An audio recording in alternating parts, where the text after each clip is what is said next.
กระทรวงเกษตรกรรมและสิ่งแวดล้อมสาธารณรัฐประชาธิปไตยประชาชนลาวร่วมกับสหภาพยุโรปประเทศเยอรมันและฝรั่งได้จัดกองประชุมขนาดซี่นำระดับสูงครั้งที่ 2 ประจำปี 2026 ของแผนงานการร่วมมือเพื่อเพิ่มทวีการค้าการลงทุนและการเชื่อมโยงแบบยืนยงในแขนงเกษตรกรรมและสิ่งแวดล้อมกองประชุมดังกล่าวได้จัดขึ้นในวันที่ 13 พฤษภาคม 2026 ที่นครหลวงจันทน์โดยการเป็นประธานร่วมของปริญญาเอกลินคำดวงสวรรค์รัฐมนตรีกระทรวงเกษตรกรรมและสิ่งแวดล้อมท่านมาร์คกาลาเกอร์เอกอัครราชทูตสหภาพยุโรปประจำลาวท่านนางเบเนดิกเดซัมเอกอัครราชทูตแห่งสาธารณรัฐฝรั่งประจำลาวท่านฮันอูริกสุดเบกเอกอัครราชทูตแห่งสาธารณรัฐสหภาพเยอรมันมีบรรดาทานหัวหน้ากรม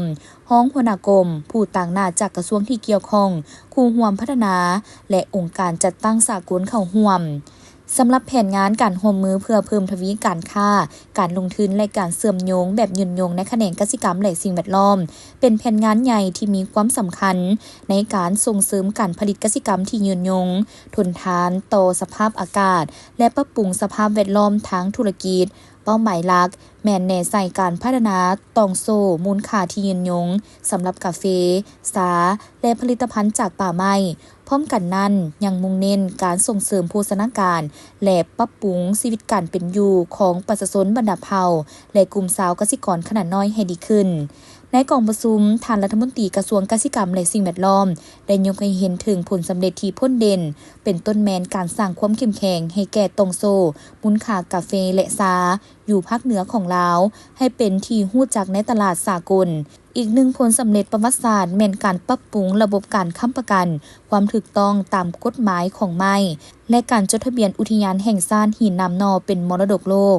นอกนี้ยังมีการมอบทุนการศึกษาด้านป่าไม้ให้แก่นักศึกษาจำนวน100ฐานและการเริ่มต้นฟื้นฟูทางเลขที่ 2เพื่อเชื่อมโยงผลิตภัณฑ์เกษตรกรรมไปสู่ตลาดภาคพื้นในกองประชุมยังได้รับฟังการรายงานความคืบหน้าจากภาคส่วนต่างๆเช่น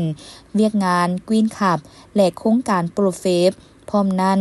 ยังมีการแลกเปลี่ยนบทเรียนตัวจริงจากผู้ที่ได้รับผลประโยชน์ในท้องถิ่นภายในงานยังได้จัดเวทีสนทนาในหัวข้อเกี่ยวกับนโยบายการประสานงานและผลประโยชน์ของประชาชนเพื่อถอดถอนบทเรียนร่วมกันโดยปัจจุบันสปป.ลาวได้เริ่มต้นปรึกษาหารืออย่างเป็นทางการกับสหภาพยุโรปเพื่อสร้างตั้งคู่ร่วมมือด้านป่าไม้แบบรอบด้านขอบการร่วมมือนี้จะเน้นการยกระดับการคุ้มครองป่าไม้แบบยืนยงการแก้ไขปัญหาการทำลายป่าและสุบยูการสร้างวิธีงานทำให้แก่ชุมชนท้องถิ่นกองประชุมได้สรุปภาพรวมและกำหนดทิศทางนโยบายร่วมกันเพื่อเฮ็ดให้การจัดตั้งปฏิบัติแผนงานการร่วมมือเพื่อเพิ่มทวีการค้าการลงทุนและการเชื่อมโยงแบบยืนยงในแขนงเกษตรกรรมและสิ่งแวดล้อมปรากฏผลเป็นจริงตามวิสัยทัศน์การพัฒนาแบบสีเขียวและยืนยง